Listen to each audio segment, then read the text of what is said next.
नमस्कार मंडळी, मी तुमचा लाडका मित्र वरद विजय चव्हाण आणि मी तुम्हा सर्वांचं माझ्या युट्यूब चॅनलमध्ये स्वागत करत आहे. म्हणजे बॉक्स ऑफिसवरचं मोठं युद्ध सुरू झालेलं आहे. डंकी आणि सलार दोघंही एकमेकांशी भिडतायत आणि दोनही सिनेमांना मिक्स्ड रिव्ह्यूज आहेत.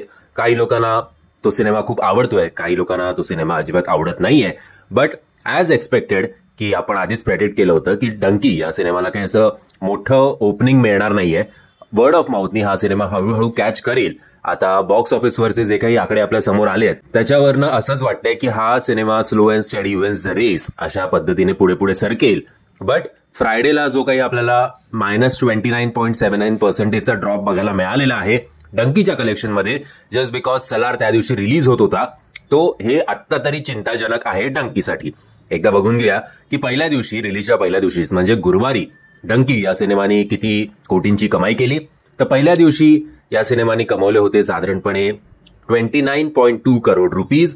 तर कालचं अर्ली एस्टिमेट जे आलेलं आहे शुक्रवारचं ते -29.79% ड्रॉप आहे आणि ऑलमोस्ट 20 कोटींच्या आसपासची कमाई काल दिवसभरात या सिनेमाने केलेली आहे. असं करत ओव्हरऑल कशी बशी हाफ सेंचुरी कंप्लीट करणार आहे पहिल्या 2 दिवसात डंकी हा सिनेमा. कारण 49.7 करोडची कमाई डंकी या सिनेमाने केलेली आहे पहिल्या 2 दिवसात. हे इंडियन बॉक्स ऑफिसवरचं नेट कलेक्शन आहे, हे कृपया लक्षात ठेवावे.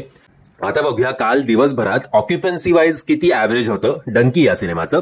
सो काल दिवसभरात, आता बघा ऑक्युपन्सी खूप कमी आहे, जेमतेम 31% ऑक्युपन्सी काल दिवसभरात डंकी या सिनेमाची होती, ज्याच्यात मॉर्निंग शोजचे 16.5%, आफ्टरनूनचे ऑलमोस्ट 25%, इव्हनिंग शोजचे 34% आणि नाईट शोजचे जेमतेम 50% ऑक्युपन्सी काल आपल्याला बघायला मिळाली. आता बघूया पहिल्या दिवशी या सिनेमाने जे कन्फर्म आकडे आलेले आहेत, Indian gross collection, overseas collection आणि वर्ल्ड वाईड कलेक्शन डंकीचं किती होतं ते. पहिल्या दिवशी इंडियन बॉक्स ऑफिसवर ग्रॉस कलेक्शन या सिनेमाने केलेलं आहे 34.80 करोडचं. तर नेट कलेक्शन आहे 29 करोडचं. ओव्हरसीज मध्ये सुद्धा या सिनेमाने इंडियन बॉक्स ऑफिसवर जेवढे कमवले, ऑलमोस्ट एवढेच कमवलेले आहेत. 23.20 करोडची कमाई ओव्हरसीज मध्ये या सिनेमाने केलेली आहे. कारण शाहरुखचं स्टारडम जे आहे ते ओव्हरसीज मध्ये सुद्धा प्रचंड आहे. असं करत पहिल्या दिवसाचं वर्ल्ड वाईड कलेक्शन डंकी या सिनेमाचं झालेलं आहे 58 करोड रुपीज. सो हे चांगलं कलेक्शन आहे पहिल्या दिवसाचं. हे कन्फर्म आकडे आपल्या समोर आलेले आहेत. उद्या आपल्याला दुसऱ्या दिवसाचं ओव्हरऑल वर्ल्ड वाईड कलेक्शन डंकी या सिनेमाचं कळेल.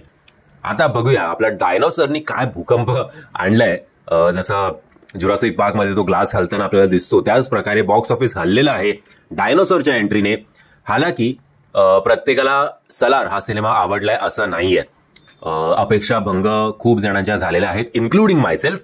बट ठीक आहे, पहिल्या दिवशी आत्ता जो रफ डेटा आपल्या समोर आलेला आहे की किती कलेक्शन या सिनेमाने केलेलं आहे, ऑलमोस्ट 95 करोड इंडियन बॉक्स ऑफिसवर नेट कलेक्शन सलार या सिनेमाने केलेलं आहे. 95 करोड.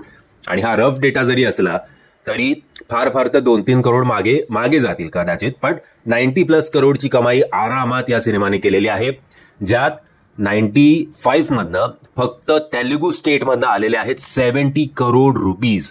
सो प्रभासचं तेलुगू स्टेटमध्ये जे काही स्टारडम आहे ते आपल्याला याच्यावरनच कळतं की ऑलमोस्ट 70 करोड फक्त आणि फक्त त्या राज्यातनं आलेले आहेत. सो क्या बात आहे, याला म्हणतात स्टारडम. आता ऑक्युपन्सी वाईज बघूया. ऑक्युपन्सी वाईज काल ओव्हरऑल 88.93% तेलुगू मूव्ही मधल्या तेलुगू व्हर्जनची ऑक्युपन्सी होती. हे हिंदी व्हर्जनचं नाहीये, लक्षात ठेवावे. सो मॉर्निंग शोचे होते 88.64, आफ्टरनूनचे 86.97, इव्हनिंगचे 87.15 आणि नाईट शोचे होते 92.94.